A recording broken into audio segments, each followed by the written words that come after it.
ನಾವೀಗ ನಾಡಕಲಸಿಯ ದೇವಸ್ಥಾನ, ಅದು ಮಲ್ಲಿಕಾರ್ಜುನ ದೇವಸ್ಥಾನ ಬಹಳ ಪ್ರಸಿದ್ಧವಾಗಿದೆ. ಹೊಯ್ಸಳ ಶೈಲಿದು ಅಂತ ಕೇಳಿದ್ದೀವಿ. ಈಗ ನಾವು ಒಳಗಡೆ ಕಾಲಿಡ್ತಾ ಇದ್ದೀವಿ. ಈಗ ನಮಗೆ ನಂದಿ ಕಾಣ್ತಾ ಇದೆ. ನಾವು ಆಕ್ಚುಲಿ ಮೊದಲ ದೇವಸ್ಥಾನ ನೋಡಿದಾಗ, ಶಿವಲಿಂಗದ ಎದುರಿಗೆ ನಂದಿ ನೋಡಿದಾಗ ಅದು ತುಂಬ ರಫ್ ಆಗಿತ್ತು. ಒಂದು ರೀತಿಯ ಇನ್ನೂ ಕೆಲಸ ಪೂರ್ತಿ ಅಷ್ಟು ಕೈ ಚಳಕ ಕಾಣಲಿಲ್ಲ ನಮ್ಮ ಶಿಲ್ಪಿದು. ಆದರೆ ನಾವು ನೋಡ್ತಾ ಇರೋ ಪ್ರವೇಶದ ಆರಂಭದಲ್ಲೇ ಒಂದು ನುಣುಪಾದ ಶೈಲಿಯ ಕಲ್ಲಿನ ಇದು ಕಲ್ಲಿನ ನಂದಿಗೆ ನೋಡ್ತಾ ಇದ್ದೀವಿ. ಇಲ್ಲಿಂದ ಶುರು ಮಾಡಿ, ಯಾಕೆಂದರೆ ಎಷ್ಟು ಬೃಹತ್ ನಂದಿ ಇದೆ, ಇದು ಯಾವ ಶಿಲೆ ಇದು, ಮತ್ತು ಈ ನಂದಿಗೆ ಗೆಜ್ಜೆ ಮತ್ತು ಬೆನ್ನು ಹಾಕು ಮತ್ತು ಗಂಗೆದವರು ಇದೆಲ್ಲ ಇದೆ. ಸ್ವಲ್ಪ ಶಿಲ್ಪಕಲೆಯ ಕುಸುರಿ ಕೂಡ ಕಾಣ್ತಾ ಇದೆ. ಹೌದು, ಸ್ವಲ್ಪ ನನಗೆ ಹೇಳಿ ಸ್ವಲ್ಪ. ನೋಡಿ, ಇದು ಶಿವನ ಮುಂದೆ ನಂದಿ ಇರಬೇಕು ಅಂತ ಒಂದು ಪ್ರತೀತಿ.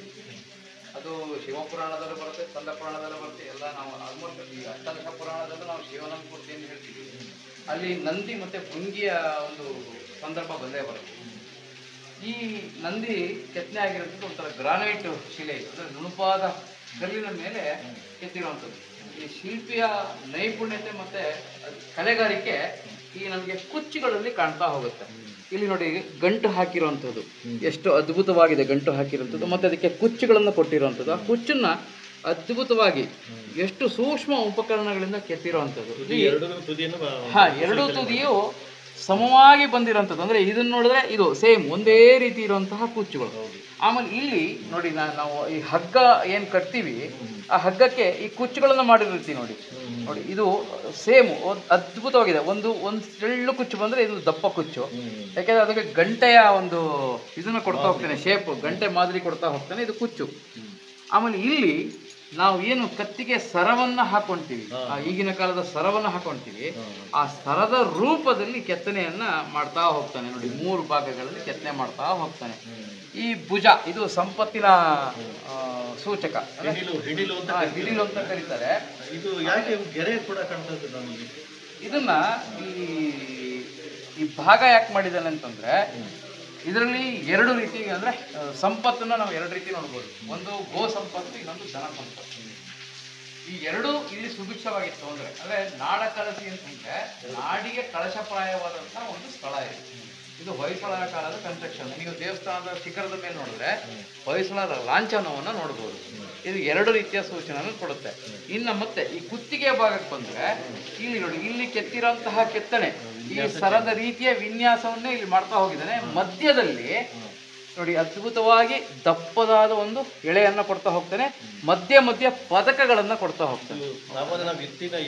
ಆಧುನಿಕವಾಗಿ ಬೆಲ್ಟ್ ಅಂತ ಹೇಳ್ತೀವಲ್ಲ, ನಾವೇನು ಬೆಲ್ಟ್ ಅಂತ ಹೇಳ್ತೀವಿ, ಆ ಬೆಲ್ಟ್ ಲಾಕಿಂಗ್ ಸಿಸ್ಟಮ್ ಇದೆ. ಲಾಕಿಂಗ್ ಸಿಸ್ಟಮ್ ಇದೆ. ಹೌದು, ಇದು ಬೆಲ್ಟ್ ಲಾಕಿಂಗ್ ಸಿಸ್ಟಮ್ ಇದೆ. ಕುತ್ತಿಗೆ ಪಟ್ಟಿ, ನಾವೇನು ಸೊಂಟ ಪಟ್ಟಿ ಅಂತ ಹೇಳ್ತೀವಿ, ಇದಕ್ಕೆ ಕುತ್ತಿಗೆ ಪಟ್ಟಿ. ಯಾಕೆಂದ್ರೆ ಪ್ರಾಣಿಗಳಿಗೆ ಸೊಂಟ ಪಟ್ಟಿ ಹಾಕಕ್ ಬರಲ್ಲ, ಕುತ್ತಿಗೆಗೆ ಪಟ್ಟಿ ಹಾಕ್ಬೇಕು. ಈಗ ದನಕ್ಕೆ ಮೂಗಿಗೆ ದಾರ ಹೇಗೆ ಹಾಕ್ತೀವಿ, ನಂದಿಗೆ ಕುತ್ತಿಗೆಗೆ ಹಾಕಬೇಕು. ಯಾಕೆಂದ್ರೆ ನಂದಿಯನ್ನು ನಾವು ಕಟ್ಟ ಹಾಕೋದಕ್ಕಾಗಲ್ಲ. ಆಯ್ತಾ? ನೋಡಿ, ಇದು ಕುತ್ತಿಗೆ, ಇದು ಬೆಲ್ಟ್. ಈ ಲಾಕಿಂಗ್ ಸಿಸ್ಟಮ್ ಕೊಟ್ಟಿದ್ದಾನೆ. ಇಲ್ಲಿ ಮಣಿ ರೀತಿಯ ಒಂದು ಕೆತ್ತನೆಯನ್ನು ಕೆತ್ತಿದ್ದಾನೆ. ನೋಡಿ, ಇದೆರಡು ಕುಚ್ಚು ತರ ಬಂದ್ರೆ, ಇದು ಪದಕ ತರ ಕಂಡ್ರೆ ನಮಗೆ ಇದು ಪದಕ, ಮಧ್ಯದ್ದು ಪದಕ. ಇದು 2 ಸೇರಿಸಿದ್ದಾನೆ. ಕಪ್ಲರ್ ಟು ಕ್ಲಿಪ್ಸ್ ನೋಡಿ ಸೇರಿಸಿದ್ದಾನೆ. ಜೊತೆಗೆ ನೋಡಿ, ಇಲ್ಲಿ ಇದು ಮುಖವಾಡ ಅಥವಾ ಮಕ್ಕಾಡ ಅಂತ ಕರೀತಾರೆ, ಅದರದ್ದು ಬಂಧನ. ಇದು ಇದಕ್ಕೆ ಏನೋ ಈ ಕಿವಿಗೆ ಅಲಂಕಾರಿಕವಾಗಿ ಕೆತ್ತಿರುವಂಥದ್ದು. ಕಿವಿ ಹಿಂಭಾಗಕ್ಕೆ ಅಲಂಕಾರಿಕ. ನೋಡಿ, ಕಿವಿ ಭಾಗದಲ್ಲಿ ಅಷ್ಟಭುಜ ಕಮಲವನ್ನು ಕೆತ್ತಿದ್ದಾನೆ. ನೋಡಿ, 4 ಪದ್ಮ, ಅಷ್ಟಭುಜ ಪದ್ಮ ಅಂದರೆ ಅಷ್ಟದಳ ಪದ್ಮ. ಹೌದು. ಈಗಿನ ಕಾಲಕ್ಕೆ ಈ ಮಲ್ನಾಡ್ ಗಿಡ್ಡಕ್ಕೆ ಈ ಇವರು ಯಾರೋ ಡಿಪಾರ್ಟ್ಮೆಂಟ್ನವ್ರು ಕಿವಿ ಚುಚ್ತಾರೆ, ಗೊತ್ತಾ? ಹಳದಿ ಬಣ್ಣದೊಂದು ಪಟ್ಟಿಯನ್ನು ಚುಚ್ತಾರೆ. ಆದರೆ ಇಲ್ಲಿ ನಮ್ಗೆ ಅಷ್ಟದಳ ಪದ್ಮವನ್ನು ಕೆತ್ತನೆ. ಇದು ಈ ನಾಟ್ ನೋಡಿ ಎಷ್ಟು ಚೆನ್ನಾಗಿದೆ. ನಾಟ್ ಈ ಬಂಧ ಹೇಗೆ ಮಾಡಿದ್ದಾನೆ ಅಂತಂದ್ರೆ ಅದ್ಭುತವಾಗಿ ಬಂದಿದೆ. ನೋಡಿ, ಇಲ್ಲಿರೋ ಕೆತ್ತನೆ ಬೇರೆ, ಇಲ್ಲಿರೋ ಕೆತ್ತನೆ ಬೇರೆ, ಕುಚ್ಚು ಬೇರೆ.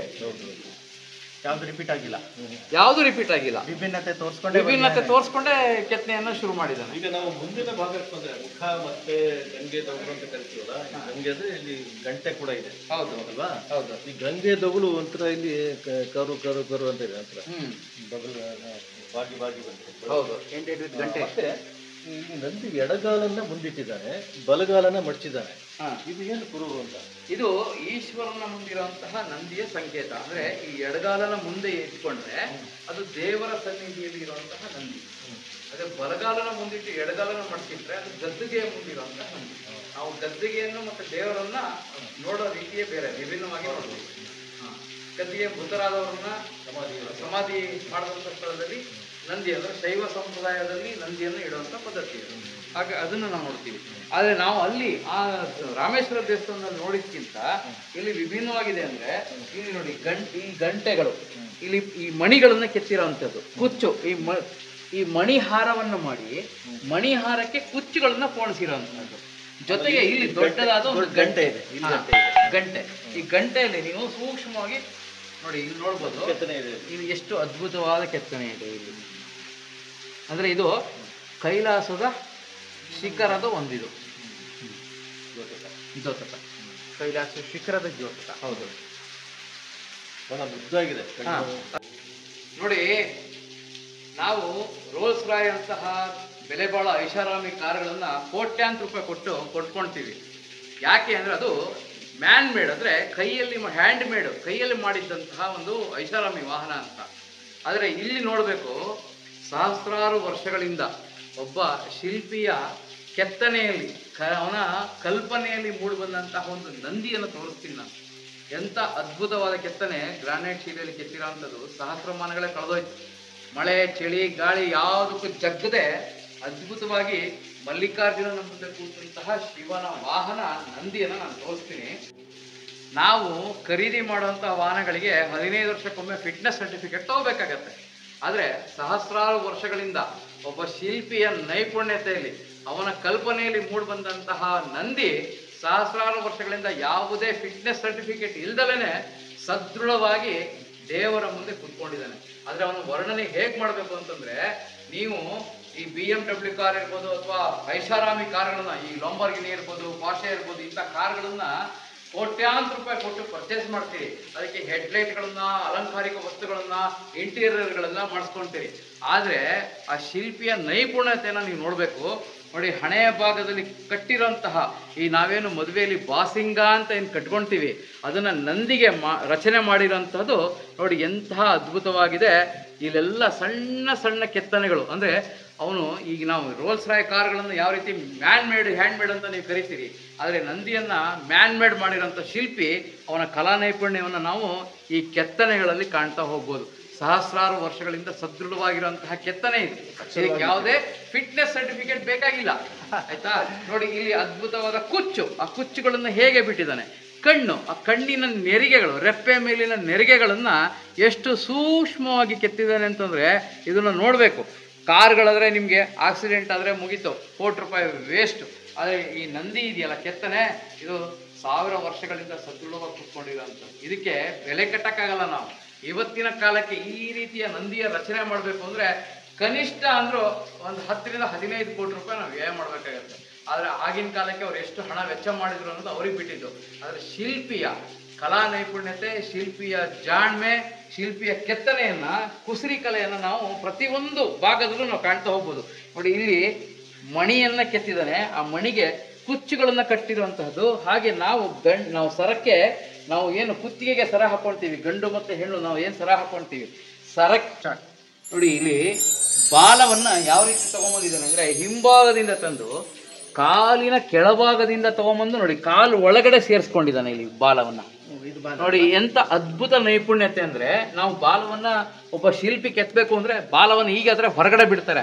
ಆದ್ರೆ ಆ ಕೂತಿರೋ ಭಂಗಿ ಹೇಗಿರ್ಬೇಕು ಅನ್ನೋದನ್ನ, ಆ ಕಲೆ ಹೇಗಿರ್ಬೇಕು ಅನ್ನೋದನ್ನ ಒಂದು ತಲೆಯಲ್ಲಿ ತಗೊಂಬಂದು ಆ ಜ್ಞಾನಕ್ಕೆ ಒಂದು ನಾವು ಹ್ಯಾಟ್ಸ್ ಆಫ್ ಹೇಳ್ಬೇಕು. ಅಂದ್ರೆ ಅದು ಯೋಗ ಮುದ್ರೆ ಕೂತಿದ್ದಾರೆ. ಹೌದು, ಯೋಗ ಮುದ್ರೆ. ಅಂದ್ರೆ ಬಾಲವನ್ನ ಕಾಲು ಸಂಧಿಯೊಳಗೆ ಹಾಕೊಂಡು ಬಾಲದ ಕುಚ್ಚು ನೋಡಿ, ಕುಚ್ಚಿನ ಗೆರೆಗಳು ಕಾಣಬೇಕು, ಆ ರೀತಿ ಕೆತ್ತನೆಯನ್ನು ಮಾಡ್ತಾ ಹೋಗಿದ್ದಾನೆ ಇಲ್ಲಿ. ನೋಡಿ, ಗೊರಸಿಗೂ ಕೂಡ, ಕಾಲಿಗೂ ಕೂಡ ಗೆಜ್ಜೆಯನ್ನು ಕೆತ್ತಿರೋವಂಥದ್ದು, ಸಣ್ಣ ಕುಸರಿ ಕೆಲಸವನ್ನು ಮಾಡಿರೋವಂಥದ್ದು. ಇಲ್ಲಿ ನಾವು ಗೊರಸುಗಳನ್ನು ಕಾಣ್ಬೋದು. ಈ ಭಾಗದಲ್ಲಿ ನಾವು ಒಳಗಡೆ ಒಳಮುಖದಿಂದ ಮಡಚಿರುವಂತಹ ಕಾಲು, ಆ ಕಡೆ ಕಾಲು ಒಳಭಾಗದಲ್ಲಿ ಮಡಚಿರುವಂತಹದ್ದು. ಇಲ್ಲಿ ನಾವು ಗೊರಸು ಸೀಳೆಗಳನ್ನು ಕಾಣ್ಬೋದು. ಇದು ಬಲಿಷ್ಠವಾದ ಗೊರಸು, ಅಂದ್ರೆ ಈ ನಂದಿಯ ಬಲಿಷ್ಠತೆಯನ್ನು ಸೂಚಿಸುತ್ತೆ ಇದು.